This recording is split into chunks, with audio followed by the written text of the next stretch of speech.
Rain rain go away, don't come again another day. हाँ, यहाँ rain को दूसरे दिन ही आना पड़ेगा क्योंकि यहाँ हमें रेन से ही खतरा है। हाय गाइस, आप सबका मेरे चैनल श्री टॉक्स पे स्वागत है और आज मैं बात करने वाली हूँ नेटफ्लिक्स की ओरिजिनल सीरीज़ द रेन के ऊपर। इसका सीज़न 3 ऑलरेडी आ चुका है, पर आज मैं यहाँ पे सीज़न 1 और 2 की रिव्यू दूंगी। सीज़न 1 में 8 एपिसोड्स है एंड सीज़न 2 में 6। सारे के सारे एपिसोड 30 to 40 मिनट्स के आसपास है और इस सीरीज़ का कोई हिंदी डब नहीं है। तो चलिए इस सीरीज़ की स्टोरी के बारे में बात कर लेते हैं। इसका सीन स्कैंडिनेविया में सेट होता है और इस सीरीज के पहले ही 2 सिबलिंग्स में फोकस करते हैं जिनका नाम है सिमोने एंड रास्मुस, जो कि एक वायरस आउटब्रेक के बाद अकेले हो जाते हैं। एक ऐसा आउटब्रेक जो पूरे पॉपुलेशन को ही डिस्ट्रॉय कर देते हैं। वो रेन से बचने के लिए एक बंकर में चले जाते हैं। 6 साल बाद वो उस बंकर से निकलकर अपने पापा के खोज में चले जाते हैं। उनके पापा जो कभी नहीं लौटे और इस सीरीज के बाकी कैरेक्टर्स उनको हेल्प करते हैं उस साइंटिस्ट को ढूंढने के लिए, क्योंकि वो सब सोचते हैं कि इस साइंटिस्ट के पास ये सारे के सारे चीज़ का आंसर्स है और क्योर भी रह सकता है। मैं अभी स्पॉयलर्स नहीं देना चाहती, पर उसके पहले मैं इस सीरीज़ को थोड़ा प्यार दिखाना चाहती हूँ। जिन लोगों ने अभी तक ये सीरीज़ नहीं देखी और पहली बार इसका नाम सुन रहे हैं, उसके लिए एक ब्रीफ ओवरव्यू दूंगी मैं और मेरी स्पॉयलर्स फ्री रिव्यू बाकियों के लिए। आप समझ नहीं सकते कि एक छोटा सा बारिश कैसे आपको लाइफ एंड डेथ के बीच में फेंक दे सकता है और इससे सरवाइव करने का one and only way out है रेन से दूरियां रखना। आप इस शो को तभी आगे ले जा सकते हैं जब आपके पास स्ट्रॉन्ग कैरेक्टर्स हो, बट थैंकफुली हमें ये चीज़ इस शो में देखने को मिलती है। एल्बा आगस्ट जो कि सिमोने की रोल प्ले करती है, उनका कैरेक्टर बहुत ही रॉक सॉलिड एंकर है इस शो का।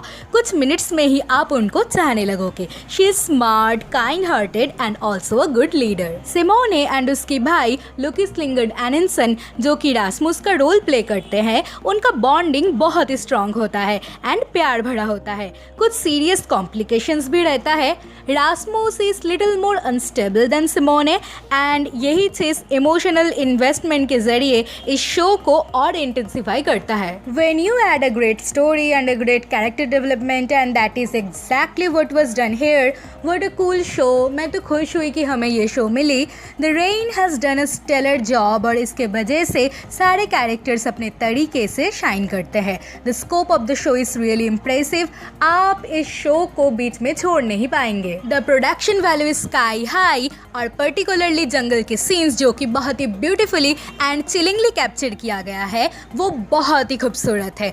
और जो लुक एंड डिज़ाइन हमें किसी के भी मर जाने के या फिर अफेक्टेड होने के बाद दिखाया जाता है, that is the best part of the show.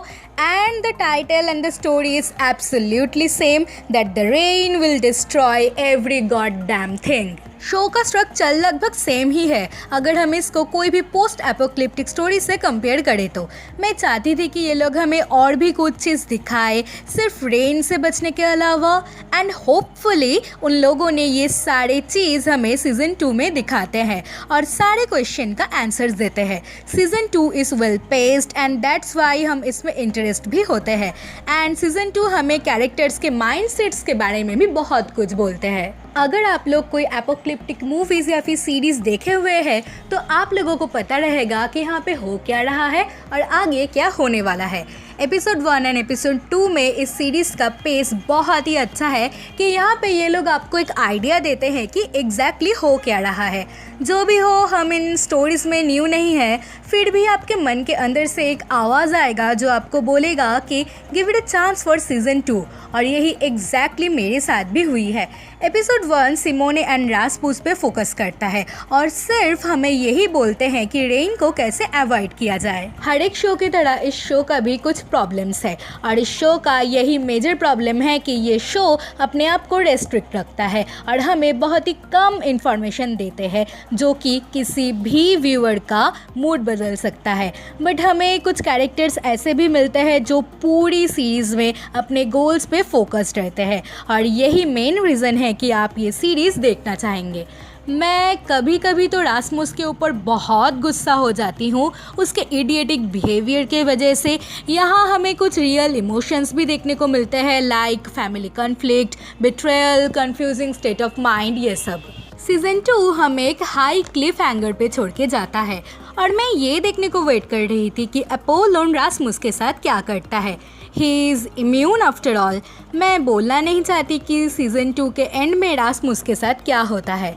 Show का डायरेक्शन तो बहुत बढ़िया है, colour grading is also good, loved all the flashbacks of the characters. For me season 2 is best. The rain पहले एक स्टोरी बिल्ड करता है और हमको उनका पेन फील करने देते हैं। कुछ mind blowing twist and turns कुछ टाइम प्रेडिक्टेबल हो जाता है, but you still go for it. उनका स्टोरी का सिचुएशन प्रेडिक्टेबल है, बट ऐसा नहीं है कि आप चेकआउट ही नहीं करेंगे। रेट की बात करूँ तो मैं सीज़न 1 एंड सीज़न 2 को एक साथ रेट करना चाहती हूँ और मैं इसको 7 आउट ऑफ 10 दूँगी। देखिए 7 बहुत ही ज़्यादा नंबर हो जाता है, पर अगर आप सीज़न 1 एंड सीज़न 2 चेकआउट करेंगे तो आप ऑब्वियसली सीज़न 2 के लिए ही आप इसको ज़्यादा मार्क्स देंगे। That's why I have given it 7 out of 10। मैं बोलना चाहूँगी कि आप इसको सीज़न 1 में मत छोड़िए, क्योंकि इसका सीज़न 2 बहुत ही वेल पेस्ड है। सीज़न 1 में जो जो एलिमेंट्स मिसिंग होते हैं वो सीज़न 2 में ये लोग कवर कर देते हैं। तो ऑब्वियसली अगर आप इसको सीज़न 2 देखेंगे तो आप ऑब्वियसली इसके सीज़न 3 के लिए जाएंगे। So that is it for today guys. Let me know in the comments you watched it or not, or what you think about the series and my review. Leave a comment, like my review if you found it helpful, and I will see you guys in my next video. Till then, take care.